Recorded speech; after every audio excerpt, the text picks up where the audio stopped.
Hello friends, welcome to my YouTube channel. आज हम बात करने वाले हैं फिर से वोडाफोन आइडिया के ऊपर। यहाँ पे ब्रेकिंग खबरें निकल करके आ रही है, जो कि मुझे लगता है कल सोमवार को बाजार खुलेंगे तो इसका भारी असर वोडाफोन आइडिया के ऊपर रहना पूरी तरह से संभव दिखाई दे रहा है। ना केवल वोडाफोन आइडिया पे, परंतु मैं कुछ बैंकों के भी नाम बताऊंगा, इसके ऊपर भी इसका भारी असर होता हुआ देखने को मिल सकता है अगले वीक में, क्योंकि यहाँ पे खबर ही ऐसी निकल करके आ रही। तो तीन बड़ी खबरें हैं, उनके बारे में आगाह करूंगा और साथ ही साथ कल की क्या रणनीति होनी चाहिए वोडाफोन आइडिया में, वो भी आपके साथ बात करना चाहूंगा। तो मैं चाहूंगा इस वीडियो के साथ पूरा पूरा जुड़े रहें। वीडियो अच्छा लगा हो तो लाइक करिए, क्योंकि ये वीडियो अगर आप इन्वेस्टर हो वोडाफोन आइडिया के तो आपके लिए बहुत ही ज़्यादा मायने रखने वाला है। बात स्टार्ट करेंगे यहाँ पे क्लोजिंग के साथ। तो फ्राइडे की क्लोजिंग आप सबको ऑलरेडी पता होगी, 8 रुपये 80 पैसे के आसपास क्लोजिंग है। 3% के आसपास की गिरावट के साथ बंद होता हुआ देखने को मिला था। यहाँ पे कारोबार की सिचुएशन पर नजर डालें तो यहाँ पे एनएससी की वेबसाइट पे आपको लेकर के आया हूँ। वोडाफोन आइडिया लिमिटेड 8 रुपये 80 पैसे के आसपास क्लोजिंग है, 25 पैसे डाउन, 2.76% की गिरावट। हाई बनाया था 9 रुपये 5 पैसे का और लो 8 रुपये 70 पैसे के आसपास का। क्वांटिटी की बात करें, 32 करोड़ 59 लाख 83 हजार शेयर की ट्रेडिंग हुई थी, जिसमें से 12 करोड़ 23 लाख 48 हजार शेयर की डिलीवरी और परसेंटेज ऑफ डिलीवरी 37.33% के आसपास की थी। तो कारोबार देखें तो यहाँ पे डिसेंट दिखाई दे रहा है, परंतु जो खबर है वो यहाँ पे इतनी अच्छी बिल्कुल भी नहीं है। सबसे पहली खबर आपके सामने बिजनेस इनसाइडर की वेबसाइट पे लेके आया हूँ और यहाँ पे खबर आपके सामने बताना चाहूंगा। तो काफी ब्रोकरेज को मिलकर के ये रिपोर्ट तैयार हुई। यहाँ पे बताया जा रहा है कि cost cutting is not helping Vodafone India, fresh fund mites but nothing is coming. यहाँ पे बताया जा रहा है कि वोडाफोन इंडिया में जो कॉस्ट कटिंग की प्रवृत्ति चल रही है, एक्टिविटी चल रही है, वैसे देखे एक्टिविटी बढ़िया है, इसमें कोई दोहराई नहीं है, परंतु ये एक्टिविटी वोडाफोन आइडिया के लिए इतनी अच्छी साबित बिल्कुल नहीं हो सकती। मतलब कि वो इनफ नहीं है, जो कॉस्ट कटिंग से पैसे आएंगे वो इतने इनफ नहीं है। फ्रेश फंड राइजिंग होगी तो वो यहाँ पे हेल्प कर सकती है वोडाफोन आइडिया के सर्वाइवल के लिए, परंतु वो भी यहाँ पे होती हुई नहीं दिखाई दे रही। मतलब कि यहाँ पे टोटली बता नहीं चाह रहे कि जैसे कि वोडाफोन आइडिया ने Q4 में ये जाहिरात करी है कि हमने जो कॉस्ट कटिंग का टारगेट था वो अचीव कर लिया है, परंतु फंड राइजिंग नहीं हुई है। तो यहाँ पे एक्सपर्ट बताना ये चाह रहे हैं कि वन कॉस्ट कटिंग नहीं होगी, कॉस्ट कटिंग से इतना ज़्यादा इम्पैक्ट नहीं होगा, परंतु फ्रेश फंड राइजिंग करोगे तो ही आप सरवाइव कर पाओगे, ऐसा यहाँ पे ऐसे सिक्योरिटीज और बाकी ब्रोकरेजिस का कहना है। यहाँ पे मैं कुछ फैक्ट आपके सामने प्रेजेंट करने की कोशिश करूंगा, जो कि यहाँ पे दिए गए हैं। मैं थोड़ा स्क्रॉल डाउन कर रहा हूँ और कुछ यहाँ पे जो परफॉर्मेंस कैसा रहा है वोडाफोन आइडिया का उसके बारे में यहाँ पे बातें बताई गई है। यहाँ पे मैं थोड़ा और स्क्रॉल डाउन करूँगा ताकि ये यहाँ पे निकल करके आ जाए। यहाँ एक्सपर्टों के द्वारा कुछ बातें बताई गई है, पिछले कुछ समय में यहाँ पे किस तरह का एक्सपेंडिचर रहा है उसके बारे में बताया गया है। यहाँ पे देख सकते हो 2017 में 29,194 करोड़ के आसपास का था, जो कि 2 साल तक सेम रहा। फिर 2019 में थोड़ा एक्सपेंस बढ़ा और हाल फिलहाल की बात करें तो ये हाल फिलहाल में जो यहाँ पे फिगर दिखाई दे रही है, मैं थोड़ा स्क्रॉल करके नीचे लेकर के आना चाहूँगा। 2020 में 84,000 करोड़ के आसपास का कैपेक्स किया था, परंतु वो 2000 यहाँ पे 21 में घट करके 65,000 करोड़ के आसपास रह चुका है। तो कैपेक्स बढ़ना जरूरी था, परंतु यहाँ पे कैपेक्स में कटौती आई है, ऐसा यहाँ पे बताया गया है।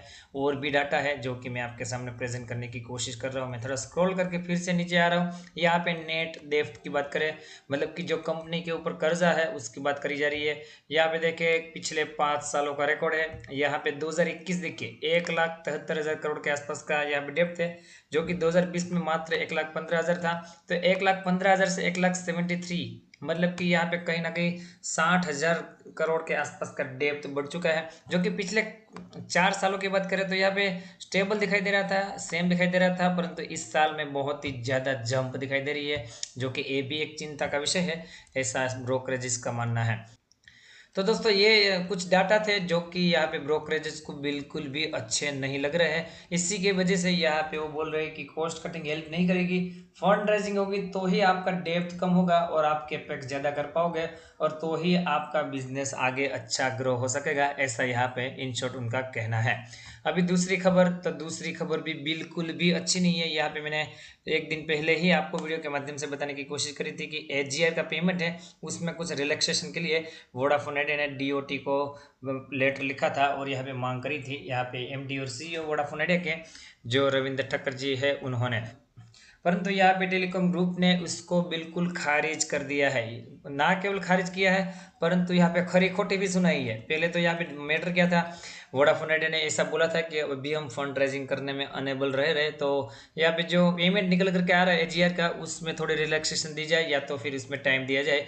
परंतु यहाँ पे उन्होंने बताया है, मतलब कि डीओटी के डिपार्टमेंट ने बताया है कि हम यहाँ पे ऐसा बिल्कुल भी नहीं करने वाले, क्योंकि आपके पास मौका था, आपने अपना बिजनेस ग्रो नहीं किया है। अभी लॉकडाउन के चलते जो एक बिजनेस सबसे ज़्यादा ग्रो हुआ है वो टेलीकॉम का है, क्योंकि अब घर पे रहोगे तो टेलीकॉम का डाटा ज़्यादा कंज्यूम करोगे, ऐसा यहाँ पे डीओटी ने बोला है।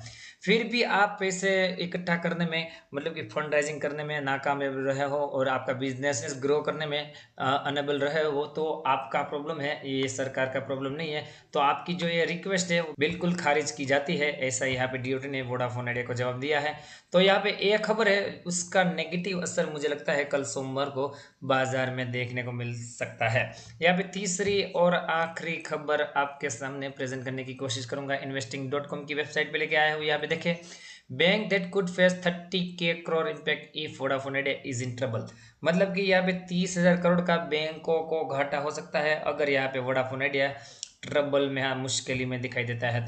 तो वैसी कौन कौन सी बैंक है? मुश्किली का मतलब क्या हुआ कि यहाँ पे वोडाफोन आइडिया, जैसे कि आपको सबको ही पता होगा कि फंड राइजिंग नहीं कर पा रहा है, और यहाँ पे जो बैंकों का ब्याज उसको पे करना है, और बैंकों की जो लोन लेकर के रखे तो उसका इंटरेस्ट पे करना है, उसकी वजह से उसके पास पैसे नहीं है। तो अभी किस बैंक का कितना एक्सपोजर है वोडाफोन आइडिया में, वो आपके साथ बात करना चाहूँगा। एसबीआई का 11,000 करोड़ सबसे ऊपर, येस बैंक की बात करें 4,000 करोड़ के आसपास, IndusInd bank 3,500 crore, IDFC first bank का 3240 करोड़, पीएनबी की बात करें 3,000 करोड़, आईसीआईसी बैंक की बात करें 1,700 करोड़, एक्सिस बैंक की बात करें 1,300 करोड़, और यहाँ पे एचडीएफसी बैंक की बात करें 1,000 करोड़ रुपये से है वोडाफोन आइडिया में। और इन सभी बैंकों ने जो लोन दे के रखे हैं वो एनपीए में कन्वर्ट हो सकती है, ऐसा ही यहाँ पे बताया जा रहा है, क्योंकि यहाँ पे वोडाफोन आइडिया फंड राइजिंग करने में नाकामयाब रह रहा है। तो इन सभी बैंकों को भी बड़ा झटका लग सकता है, और साथ ही साथ वोडाफोन आइडिया को भी लग सकता है। परंतु दोस्तों, मैं आपको डराने की बिल्कुल भी कोशिश नहीं कर रहा हूँ, ये सब रिपोर्ट्स निकल करके आ रही है जो कि मैं सिर्फ आपके सामने प्रेजेंट करने की कोशिश कर रहा हूँ। हालांकि यहाँ पे रविंद्र ठक्कर जी ने साफ साफ बोला है कि वो बहुत ज़्यादा कॉन्फिडेंट है, और अगले कुछ वीक में ही, मतलब कि अगले कुछ वीक्स में ही यहाँ पे वो पैसे राइज करने में कामयाब रहेंगे। देखो दोस्तों, यहाँ पे उन्होंने बताया है कि we are confident that the fund raising will be take place in coming weeks. मतलब कि अगले कुछ ही हफ्तों में यहाँ पे वो फंड राइजिंग बिल्कुल करेंगे, ताकि इन सभी बैंकों का जो ब्याज निकल के आ रहा है वो पूरी तरह से भरपाई कर सके। तो ये सब खबरें थी जो कि कल, इस सभी खबरों का असर हमें वोडाफोन आइडिया के शेयर प्राइस में बिल्कुल दिखाई देना चाहिए। अभी मैं आपको चार्ट पे लेके जाना चाहूँगा, और चार्ट पे क्या रणनीति होनी चाहिए वो आपको बताने की कोशिश करूँगा। 8 रुपये 70 पैसे के आसपास सपोर्ट लिया तो उसको हम एज ए सपोर्ट के तौर पे ट्रीट करेंगे। ऊपर की तरफ 8 रुपये 95 पैसे अभी रेजिस्टेंस बना हुआ है। इस रेंज में जब तक है तब तक मुझे नहीं लगता कि ऊपर की कोई मूव आएगी, हो सकता है कंसोलिडेटर है। नीचे की तरफ 8 रुपये 70 पैसे टूटा सोमवार को, तो 8 रुपये 50 पैसे, और इसके नीचे 8 रुपये तक भी लुढ़क सकता है अगर कोई यहाँ पे ज़्यादा ही सेलिंग प्रेशर आ भी रहा तो। ऊपर की तरफ बात करें, 8 रुपये 95 पैसे का लेवल ऊपर की तरफ सस्टेन होता है तो 9 रुपये 15 पैसे और 9 रुपये 30 पैसे तक जा सकता है। हालांकि मुझे नहीं लगता कि अभी ज़्यादा बहुत मूव आएगी कोई भी ट्रिगर के बिना, तो ट्रिगर का ही आपको वेट करना है। हाँ, आप 8 रुपये 70 पैसे के आसपास आए तो बाइंग कर सकते हो, और 8 रुपये 95 पैसे के आसपास आए तो सेलिंग कर सकते हो। इस रेंज को पकड़ करके बिल्कुल प्ले कर सकते हो। तो मैं चाहूँगा दोस्तों, इन लेवलों का वॉच आउट करिए, उसके बाद अपनी स्टडी कंडक्ट करिए, और उसके बाद ही आप यहाँ पे कोई पोजीशन बनाने की कोशिश कीजिए। और बताना चाहूँगा, अगर आपने जीरोधा में अकाउंट ओपन नहीं किया या तो फिर करवाना चाहते हो, तो यहाँ पे मैंने वीडियो की डिस्क्रिप्शन में जीरोधा की लिंक डाल दी है, वहाँ से जाकर आप बिल्कुल जीरोधा में अकाउंट ओपन करवा सकते हो। अगर आप जीरोधा में अकाउंट ओपन करते हो तो मेरी तरफ से आपको एडिशनल हेल्प दी जाएगी। यहाँ पे आपको मैं अपना व्हाट्सअप नंबर और टेलीग्राम नंबर दूंगा, जिसके तहत आप किसी भी ट्रेड को मेरे साथ यहाँ पे शेयर कर सकते हो, और यहाँ पे मेरी राय ले सकते हो बिल्कुल फ्री ऑफ कॉस्ट। मैं आपको बिल्कुल गाइड करने की कोशिश करूँगा। आई होप कि वीडियो आपको अच्छा लगा होगा। वीडियो अच्छा लगा हो तो लाइक का बटन बिल्कुल दबाइए।